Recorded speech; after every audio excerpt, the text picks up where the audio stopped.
It's time to get back to work, and the people come here for the motorcycle talk. So we'll get it going. A little different tonight because I mean, the younger brother finally got one. Looked like he would have had two if he didn't crash out. So let's just talk about that and what you guys think of what Alex Marquez accomplished, and how much of that did Mark want to let him win versus because the championship would have been over, obviously, and it still may be. What are your thoughts on what Alex Marquez did, being able to beat his brother, which apparently no one else has done all season on a Ducati? TJ, Yeah, man. boy, man. Yeah, I'll go first. No, it's good to see that Alice is back on track. I mean, well, for that win, for all weekend, he looked really well. It sucked to see him go down in the sprint. How hard he's been trying, but there was a lot of pressure on him anyway because Mark does not want to win the championship yet after how well he's been doing. So he knows his brother's his only competition. So he's been rooting for him. So now his brother wants to push a little stronger. And yeah, I'm glad he did it in the sprint and not the GP because, that's where the more points are held. But it was really good to see him pull it out and just to see the family and them too and celebrating in front of and Mark Marquez's corner. That was just a good sight to see it for the sport. I thought it was really good. So did you think the brother gave him one? I at one point when he got in front of him, I think Mark was like, I would just let him get a second or half a second, but not make it too obvious. But he did put in a little fight, and I don't think he was going to try to pull it off. I think he's going to let his brother win that one. Okay. All right. Reese, what are your thoughts on the win?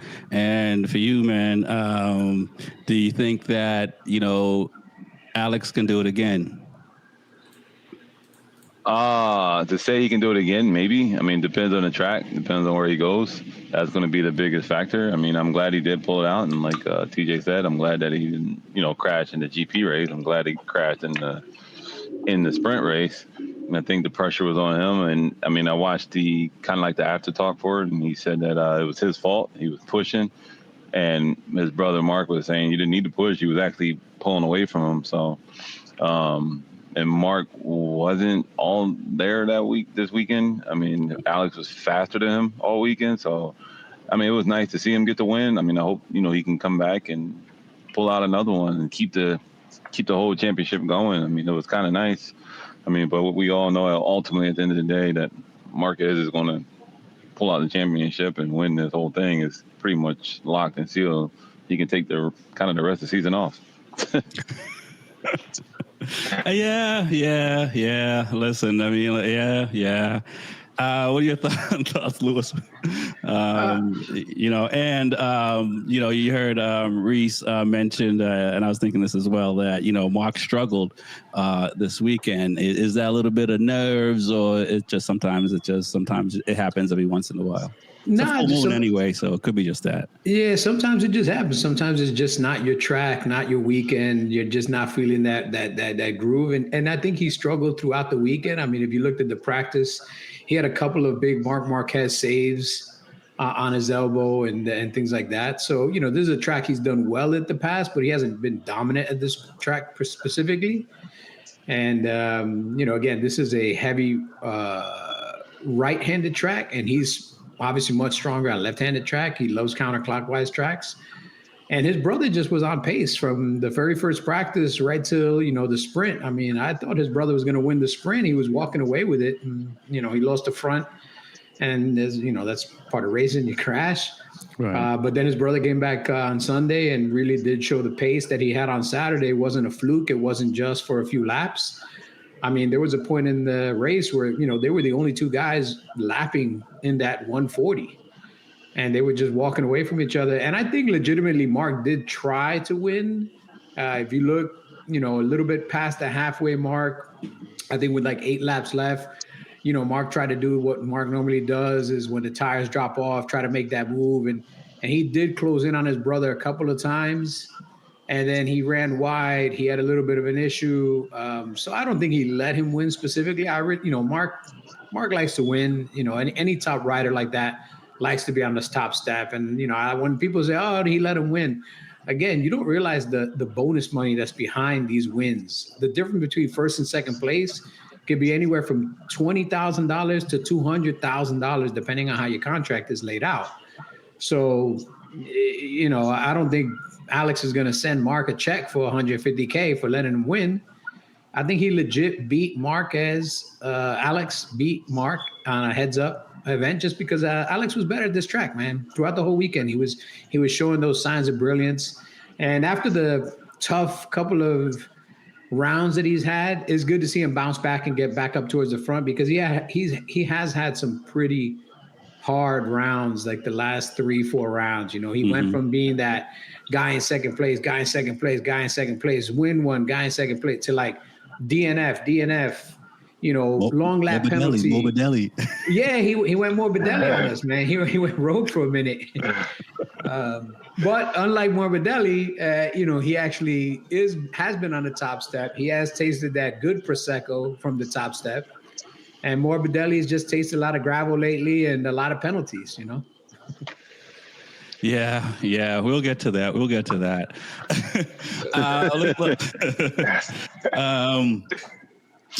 Quartararo, getting on the podium, Q2. What do you think of Quartararo's ride? I know you guys think highly of Quartararo. What are your thoughts, TJ? I feel like he has it in him every weekend. Every round is just, the package that's put together for him. He can ride around any problem pretty much. He doesn't really complain unless it's something really dramatic. But every podium he got or when he was on pole, he's earned every ounce of it. So he rode really well in the sprint. I see that it was definitely a step in the right direction for the Honda for that race, but for long distance, they still struggling a little bit. But I think it was definitely well-deserved for Fabio to finally get a taste of the podium again. I completely agree. What are your thoughts, Reese, on Quartararo's performance? I think he was the first. I think he was the first one in 137s, if not mistaken. Oh yeah. So it was pretty crazy to see. Yeah, it was pretty crazy to see him be the first ones in the 37 mark, and have the front step for a while. So I mean, it's pretty nice. You could tell that, like TJ said, they just don't have the package. But I mean, it's coming along. I know they're out there today. I think they were doing a private testing. He's actually getting to ride that V4. So we'll see how that goes and see if they're ready to step it up. I mean, but I was happy to see him up there in second place. I mean, well, he was third until Alex crashed and took second. So, I mean, I was happy to see that. And I was happy to see him get top 5 in the GP race. I mean, it was kind of nice to see the boys back up there and not be back there where, the back markers. So it's kind of nice to see that. If Smitty was on the show, he'll be talking about the bottom 5 need to lose their job, right? There's Bastianini and Vinales in the other once upon a time, and the Yamaha boys. Yeah, I mean, what you got to do? I mean, we're the back markers right now. I mean, there's nothing we can do on that. There's nothing I can do. Just get a new package. Lewis, man, numbers guy. Yamaha, what Quartararo did. It's the best season he's had since he's won the championship. Would you agree with that? And what do you thought of his performance over the weekend? I mean, he always tries to put on the best performance he can with what he has underneath him. Right now he is the best rider on the shittiest bike. Even with all the riders that Honda has, none of them are at his level as far as skill, even though their bikes are just equally as shitty. He is the best rider on the shittiest bike, man. And I feel for the guy because you see that he is pushing, he's trying his best with what he has. And at some tracks, again, they're Yamaha tracks. He can take advantage of the strengths of the Yamaha. And, this specific track, I mean, this track doesn't have a lot of straightaways. You're on the side of the tire a lot. It's a lot of cornering speed. And that's where the Yamaha is always accelerated. So this is a really good track for Yamaha. But, again, it sucks that he could only be good at a track that bike specifically could work at because he's at such a deficit in power and in other things. I know Yamaha was or has been saying that the V4 is coming. I've been hearing that for years now. They finally gave a date when it'll be on the track. So I'm looking forward to that date coming, and I'm looking forward to them hopefully taking that next step, because Quartararo is a guy you should see in the top 8 every weekend. Like, he's a perennial top 7, top 8 guy. He shouldn't be finishing, lower than 10th, or sometimes finishing in 18th place. I mean, that's not the place. And I can understand his frustrations with the bike. But again, he keeps signing the contracts too. So the checks must be clearing, and they must be big enough to keep him on that shit box until they deliver something else. Right. But at some point, if they don't deliver something, he's going to have to hit the eject button, just like Mark did with Honda. At a certain point, you got to think about your career longevity, what legacy you want to leave for yourself. For the public, if you want to leave them legacy, you can, but I'd rather leave my legacy in my bank account than leave my legacy in how people look at me.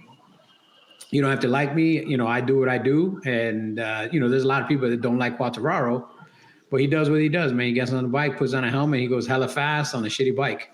Listen, so you got to give it to him. Only thing I can say is I think Zarco will object to that. He's stacked up on a shitty bike, and he's sipping the top step of the podium.